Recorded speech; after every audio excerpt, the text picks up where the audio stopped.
Po, e kalojmë linjën të kjo, sepse ishi duke jep informacionet nga atje, nga seanca. Atëherë sot është mbajt seanca e shqyrtimit fillestar, ku është lexu akuza dhe të pandehurit ndaj cilëve është ngrit akuza, janë deklaru lidhur me fajsinë e tyre. Tash normal, ashtu si që parashikon ligje, në afat ligjor, ata duhet me ushtru kundërshtim të akuzës dhe të provave bashkangjitur në të, për faktin se të njëjtit janë deklaruesit e pafajshëm. Po. Mund të dim pak për qëndrim, po themi, të familjes së tyre ka shikret këtij rasti? Po, normal familjarët janë, përpos që kanë qenë tronditur nga rasti, sepse mënyra si që ka ndodhë është mjaft trondica, jemi trondit në si opinione familja normal që e ka pas goditje më të madhe. Familjarët janë pak të zhgënjym me procedurat se janë zvarritur për faktin se gotë 2 vjetë e sa prej momentit që ka ndodhë rasti derisa është ngrit akuza. Kjo zvarritje? Pse ka ndodhë kjo zvarritje? Kjo zvarritje ka ndodhë edhe për faktin se janë ndru disa prokuror, fillimisht të rasti kur ka ndodhë, në rast ka dalë prokurori i krimeve të rënda, fillimisht nuk është hapë rast, rasti është procedu me një raport informues nga ana e policisë, derisa janë ngrumbullu provat, janë intervistu dëshmitarët, dhe më pas është delegun kompetencën në departamentin e përgjithshëm dhe gjatë trajtimit të rastit për shkak të ndryshime brenda prokurorisë, avancimit të prokurorëve, është ka kalu edhe të 2 prokurorë të tjerë, ndërsa sot ishte një prokuror tjetër prezent në seancë. Është shumë interesante se akuza është ngrit, ndërsa personi i cili ka qenë në kontakt të parë me policin, edhe që e ka pa se foshnja është futur në lavatriqe, është babai të dëmtuarës dhe i njëjti përpos një deklarimi që ka dhënë në fazën fillestare nga ana e në polici, në fazë të matutjeshme, si dëshmitar për mu kyç dhe shumë i rëndësishëm në këtë çështje penale nuk është intervistu fare nga prokuroria e shtetit. Tash jemi në gjykat dhe besoj që rasti do të marrë në një epilog.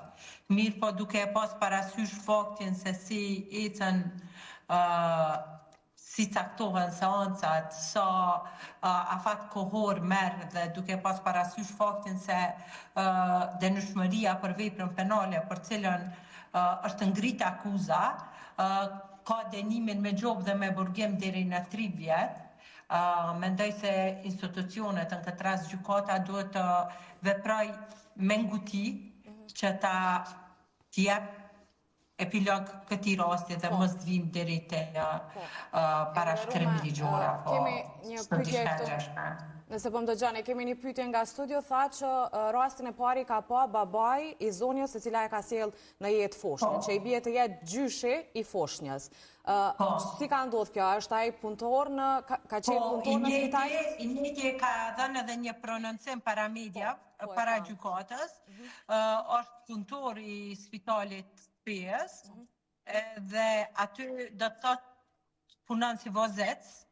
Atë ditën në kritike kur ka ndodhur rasti, ka shku me marrë kufomën për faktin se fëmia ka lind në moshën 34 javë, do të thotë në javën e 34, ka qenë duke u pritur një lindje normale, dhe kanë organizu një ceremoni për barem me familjar dhe ju ka dirë që ti njoftojnë familjar. Ti ka njoftu familjar, e kanë caktu kohën, mirë po, kur kanë shku me marrë kufomën, me njerë kam vrej diçka dyshem se janë vonu 1 orë e gjys, 2 orë e gjys, për ma detajisht keni me pa prononcimin e të njëjtit, ku fillimisht nga stafi i atij spitalit është tentu me arrit një marrëveshje që mos më uftu policia në rast, për shkak se rasti ka ndodhur dhe matutje për shkak që ka qenë rasti janë shoku, janë trondit, nuk kanë pranu asesi që rasti të mbyllet brenda polve. Pra ka pas tentim për ta fshehur, le të themi, për ta mbyllur këtë rast. Sepse na jemi avokatë dhe gjitha informatat na i marrim prej polve. Në këtë rast, sipas polve, është tentu që mos me uftu policia në rast. Po. Sot, familja, a ka besim tek drejtësia? A është rrit ky besimi për cilin folet pak më herët se nuk e kanë pasur deri tash? Besoj se gjykata do të jap një epilog. Kjo është përgjigje. Ndërkohë, janë dy persona që thanë që rëndohen me akt akuz. Pra janë dy kryerësit kryesor që konsiderohen ashtu. Kush janë ata?